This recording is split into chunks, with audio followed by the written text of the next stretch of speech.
Hello everyone and welcome back to my channel. Today I'm talking about my prediction list for the Women's Prize for Fiction.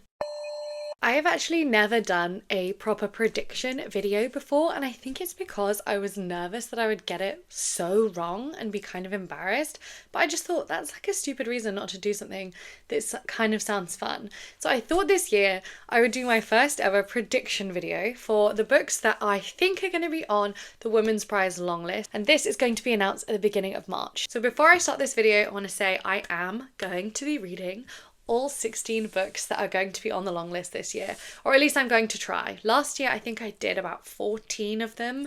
Some of them were like harder for me to source and I kind of just ran out of time simply by the end of it, but I am going to put aside even more time this time around to try and finish all 16 books on the long list. Last year honestly was a very up and down year for me. I didn't really enjoy it. The best year so far from me I think has been like 2021 was the last year that I loved like most of them.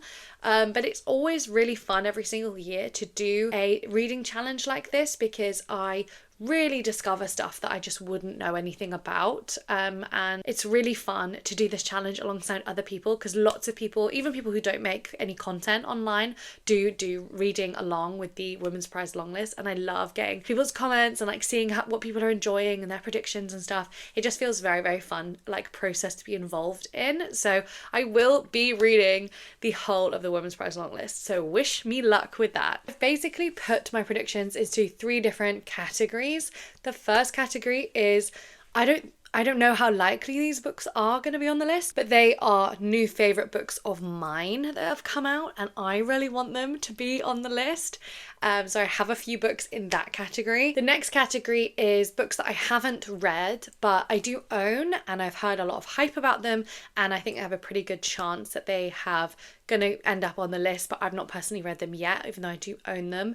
And then the last list is a mix between stuff I've read that I didn't totally care for but I think still might make it, and other stuff that I've not read and don't physically own a copy of but I think probably still has a big chance of being on the list because they've got a lot of hype, or like the author is usually like appears on the list and that kind of thing. So they're the 3 kind of buckets. The first one that I'm going to start with is going to be my favorites. So these are ones that I've read, that I loved, that I really want to be on the list, but aren't necessarily like my biggest, like I'm not 100% sure that these are going to be on there. You know, they're not my best guess, but they're like my favorite ones. So the first book that I want to talk about was one of my absolute favorites from last year that I read, and it is Safekeep. Firstly, very surprised if this one is not on the list, and secondly, devastated if it's not, because already if it's going to be on there, this would be my choice for the winner. I think that it would take a special book to knock this off first place for me. I absolutely loved reading this book. This is a historical fiction book, and for me it is the perfect type of historical fiction book because it is deeply messy and personal and spicy and overall just a very, very beautiful book. So this is set in kind of a rural Dutch province about 15 years after the end of the Second World War. And you are following Isabel in this book, and she is a very particular sort of woman. She has everything just how she likes it. She can be a little bit rude maybe, but also she just enjoys living life, like the way that she has everything set up. She is now an adult woman and she lives in the house that she grew up in with her 2 brothers, and she lives there alone, and everything is seemingly fine except for when one day her brother decides to dump this woman on her doorstep who he is thinking of getting married to, and she has nowhere else to stay, and this woman has to come and stay with Isabel, and they are complete and utter opposites. This woman is chaotic and she's messy and she's charming and she's loud, and Isabel absolutely hates her, and they have to live together in this house. This book was just so tense and like highly charged from the get-go that you cannot put it down. I read it incredibly quickly. I loved the way that it explored the deeply personal themes going on in Isabel's life, and also the point it was making about the time period that this is set in. And I don't want to say too much more about what goes on in this book because I think that it balances it really, really well. But absolutely loved this book. Really hope it's going to be on the list. Will be upset if it's not, but I'm pretty sure it will be. I'm sure it has to be. Next up, we have another one of the best books that I read last year that I really desperately want to buy a copy of and reread it physically because I actually listened to this as an audiobook, and that is Private Rites. I loved this book, and I've loved Julia Armfeld's previous book as well, but I think I liked this one even more. This one is a deeply haunting story about three sisters after their dad passes away. But it is set in a world that is just beset by like constant flooding because it hasn't stopped raining in many, many years. And it tells the story about these three sisters' lives and kind of the way that they've had to grow up with this father figure in their life, and then also what their life looks like now that he has passed away. It's a really messy book. I really loved the way that the complicated sister relationships were portrayed, and I desperately need to buy a physical book of this one and reread it because I loved it so much as an audiobook. It was fantastically done, but honestly I feel like it's hard for me to know if it's a favourite book until I've read it physically, and I don't know if anyone else feels that way, but I absolutely love this one and I'm really hoping it's going to be on the long list. But this one I'm less sure about because I'm not sure that her previous book made it onto any prize lists, even though it should have. I think she's an excellent author. Next up, a book that I have read that I do think has more of a chance maybe of getting on the list. I think this author has like a big fan base and she has appeared on the prize list a few times, and the book that I'm talking about is Tell Me Everything. These books are so cute and funny and heartwarming and poignant and quiet.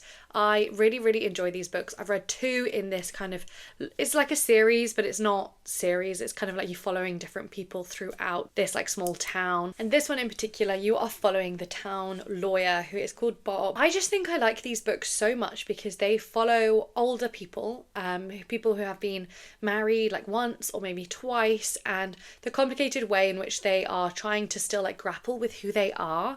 And I just don't get enough books that have more mature protagonists that aren't like, sometimes you get it with murder mysteries or like more like flippant or whimsical books, but like these ones are just so beautiful and they like really narrow in on like what it means to be alive in quite a beautiful way. There is a slight mystery element to this story. I think a lot of people will gravitate towards it for that, but overall really enjoyed this one. Not one of my all-time favorites, but like highly enjoyable, really good, like a 4 or a 4.5 stars read for me, and would be very happy to see it on the list. And I think it's probably got a good chance, but then again I don't really know. And the final book I want to talk about for like my hopefuls list is Monumenta. I was really surprised by how much I loved this one. I was lucky enough to be sent a copy when it came out, and I really enjoyed this one. And I also think it has a good chance of being on the list. Basically, this is about a woman called Olga, and she finds out that her house has been requisitioned to be bulldozed and a monument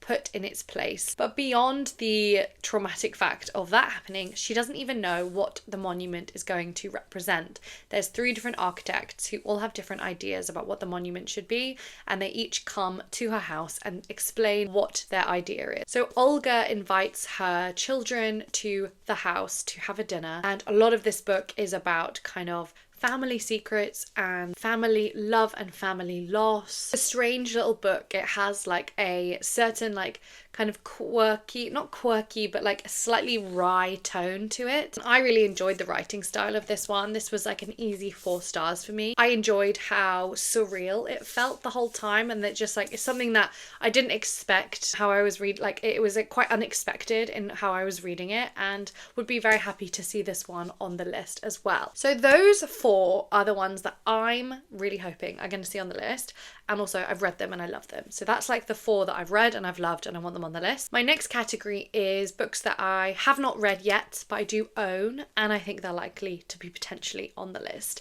And the first one of that is Intermezzo by Sally Rooney. I'd be very surprised if it's not on the list, but then again, I feel like the list has been kind of interesting in terms of what books they're putting on and not on the list. Like a lot of them from last year especially were really unknown authors, to me at least, and like even when I was kind of looking on like Goodreads and like reviews and stuff, like the number of reviews was really small. The proportion of big names feels a lot less than usual, so that's the only reason why I think this might not make it onto the list.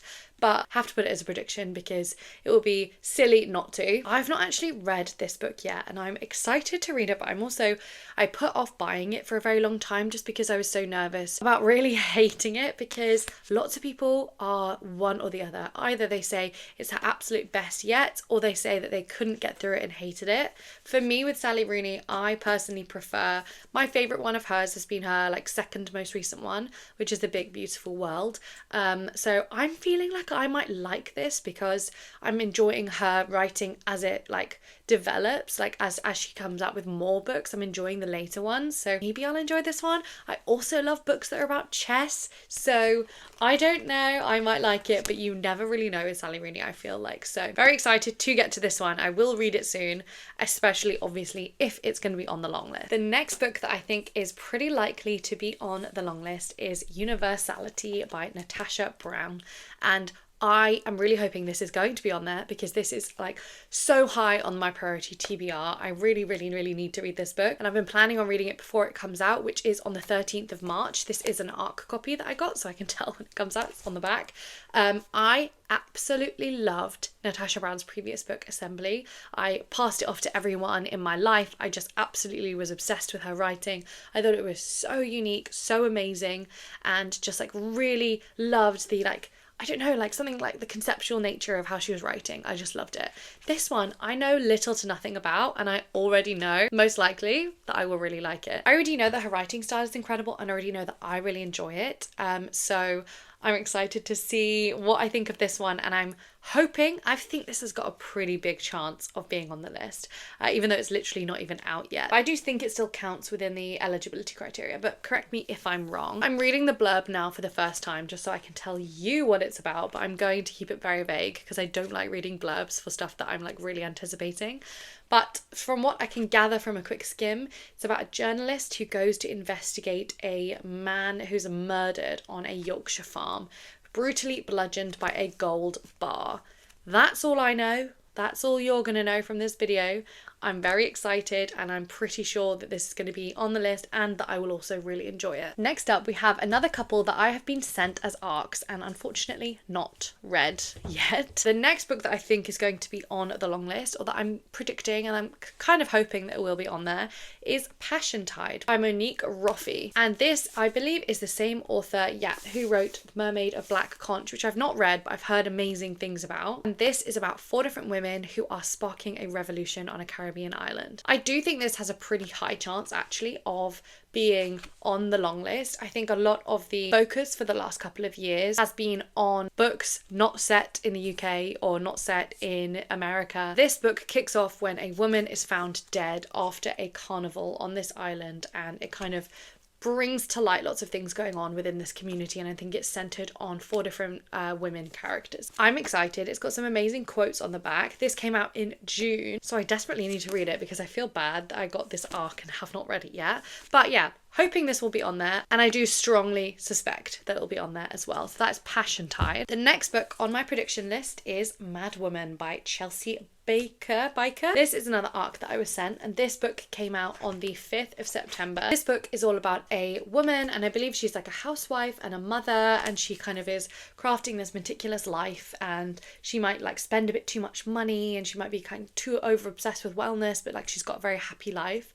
And then one day she gets a letter from a women's prison, and basically it threatens to unveil her very violent past, or something in her past that she is not willing to let come to light. This does scream Women's Prize to me from the kind of vibe and what I know of the plot, but again, it's just so hard to predict. I have not heard too much about this one actually. I've just seen a bit of buzz about the book in general, like when it was coming out, but I haven't actually seen like too many of people that I follow reviewing it. So I'd be interested to know, if you have read this one, what do you think about it? But yeah, that's the next one on the list. So we're halfway through. That is all the books that either I've read and really want to be on the list, or that I own and think will probably be on the list. The final category of books I want to talk about are stuff that I have not come into contact with, like I don't own them and I haven't read them yet, but I just am predicting that they might be on the list. So this is the biggest category. Or I have read them and I didn't personally like them, but I think they still might be on the list, which we're going to start off with that book, which is actually Creation Lake. This one, I did not hate this book, but I didn't love it. And I think that it does have a chance of being on the list. But something tells me maybe it won't be though. Like, I'm not sure like if it's giving women's prize to me. This does give more like Booker prize for some reason. I did not hate this book in any way, but it was like a 3-star read from me. I just wished some things in it were different, and it's one that when I read it a few months ago, like I haven't thought about it much since. Basically, you're following in this book Sadie Smith, who is an American woman who is an undercover spy, basically. You basically don't know anything about her life or her real life. You are just following her on this mission that she has been given, where she has to go undercover and infiltrate this group of eco-activists. So she is there to basically decide how much of a threat this group are to her like very powerful employers that she's not sure even who her employers are. But as she's kind of worming her way into this group, this like very cult-like group of eco-activists, a lot of the philosophies and the ethos that they're like working around is based on this one man's research and writings. And this man called Bruno currently lives in a cave, like isolated from society. And he has very strong beliefs about how humans should live, and like really admires like the Neanderthal way of life, and like wants humans to return back to the ancient ways of living. And as she gets deeper into this kind of eco-activist cult, she becomes really interested in this man's ideas. It's a very hard book to describe what it's about, to be honest, and at points to me it did feel quite muddled, and I'm not entirely sure how much I enjoyed the very ending of this book. I wish it kind of ended in a slightly different way, just so you'd feel a little bit more satisfied. I think that a lot of the ideas were really fun, and I actually really loved a lot of the anthropological side of this, because I actually studied quite a lot of evolutionary anthropology when I was at uni, and it was kind of fun to reread a lot of that.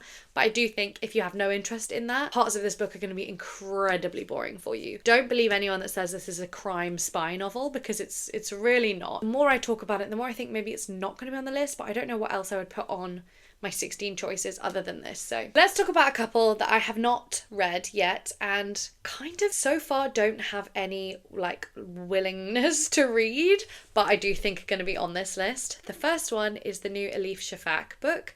I have actually not enjoyed any Elif Shafak books that I've ever read. I've read 2, or have I read 3? I've read 2. I've read Island of Missing Trees, and I've read The 40 Rules of Love, both of which I thought I loved the concept and really didn't like how it was executed and written, which was disappointing to me. I do think a lot of it is personal preference for just her writing style that I really don't get along with, but I know that I am in the minority. This one is definitely, I think, going to be on the list. She's like very much quite present on this prize, I believe. Like, I feel like definitely I originally read the Island of Missing Trees because it was on the Women's Prize. I will read this if it's on the long list, but that's the only time I will read this. And I'm not promising to finish it because I already know that I don't enjoy Elif Shafak's writing.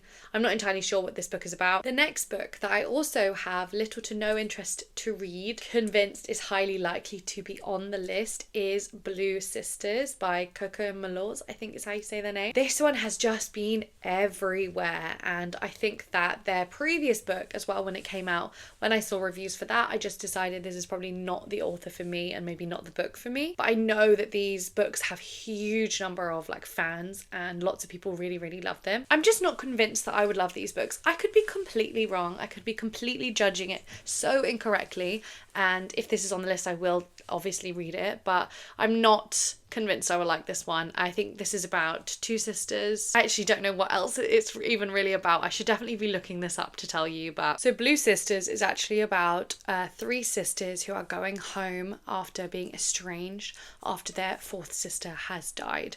I think, I don't know, like maybe I'm just like judging it based on like a few people's reviews, but this one doesn't seem completely up my street, but I do think it has a quite high chance of being on the Women's Prize. But let's be a bit more positive. What are some of the ones that I do think I'll really like? One book that I'm really hoping is going to be on the long list is Disappoint Me by Nicola Dinan, and this is the same author as Bellies that I read and really, really enjoyed a couple of years ago. So I already know I like this writing style. I'm pretty sure I'm going to like this. I already actually have this downloaded on my Kindle, so I can read this very soon, and I think that I really, really hope that this one is going to to be on the long list. What I really like about Nicola Dinan's writing is about how she tells like love stories, like not necessarily, there's not romances, but she tells a love story in a modern way in such an interesting and beautiful and complex way that includes like people's family lives and their like past traumas and their work, and they feel like really complete people. And I just really, really enjoy how she does characters. So this book is about a trans woman called Max, and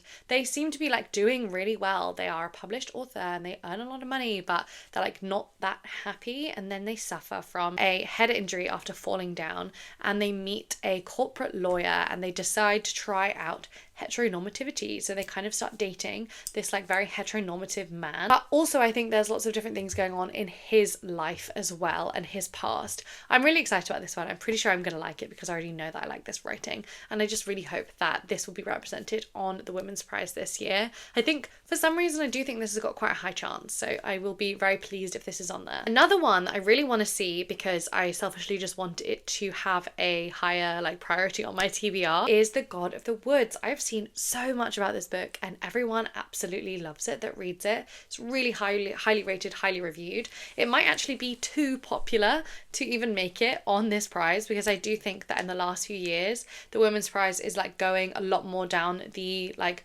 track of debut authors and like lesser known authors, but maybe this would be on there. This is the only one on my list that's like thriller, crime, kind of more dramatic story. So this is all about a summer camp, and one day one of the camp counselors wakes up and a 13-year-old girl is missing from her bed, and there is just no trace of her. She is actually the daughter of the owners of the camp, and the weirder thing is that 14 years ago her older brother went missing and has never been seen as well. So I think this one will be really good. I'm going to read this one either way. I just really hope that it is going to be on the Women's Prize. It's a historical fiction. I think it's set in the 70s, and yeah, just basically everyone says this is amazing. So I am selfishly hoping that it will be on the list. The next one I want to talk about is also might go into that category of this might be too popular to make it on the list, and that one is the new Jodi Picoult book, which is By Any Other Name.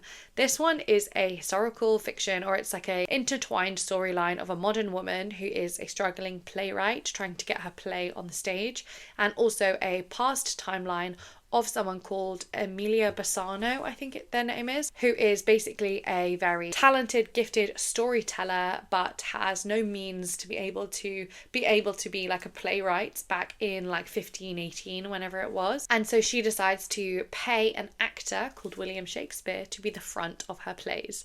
And what I'm interested in this book mostly is because I've heard that it's incredibly well researched. Like the historical research that's gone into the back of this is apparently very extensive, so that I think will be really interesting. I do really enjoy Shakespeare plays, so this might be fun. Again, this might be a victim of its own success, as in it's like almost too popular to be put on the Women's Prize.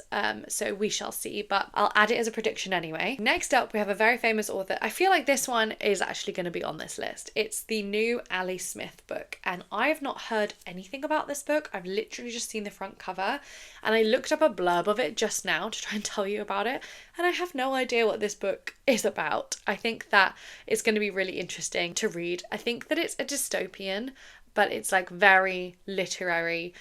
It just says it's about two girls and a horse, and I have no idea what else it's going to be about, and I kind of don't want to know. Books like this that are really, really mysterious, I want to go in completely blind. I've actually personally never read an Ali Smith book before, but I know that she's obviously incredibly popular, so I am excited if this one does get onto the list, because it'll be my first introduction to this author, and also for such a mysterious sounding book, like that sounds really intriguing. So part of me is hoping that this one is also on the list. And then finally, the last book that I want to talk about, that is my last kind of throwing my hat in the ring for the last one that I am choosing on my predictions list, is going to be Enlightenment by Sarah Perry, because I didn't know what else to put on here and it was nominated for the Booker Prize, so I thought may as well just throw this one on there. So Sarah Perry wrote The Essex Serpent, and The Enlightenment is, I believe, a historical fiction as well. I didn't actually read this one when I was reading the Booker Prize long list and short list, because it didn't have that good reviews from people that I usually trust, but I am intrigued. I'm a bit hit and miss with historical fiction, so we'll see how this goes. If it is actually on the list, obviously I will read it, But that is overall my 16 predictions. I wonder what you will think of this list. I would love to know any of your predictions in the comments. Please let me know if any of these are disqualified for reasons that I do not know, for like when they've came out or something, because I honestly did not do that much research on when these books came out and if they're even eligible. I kind of went on vibes only.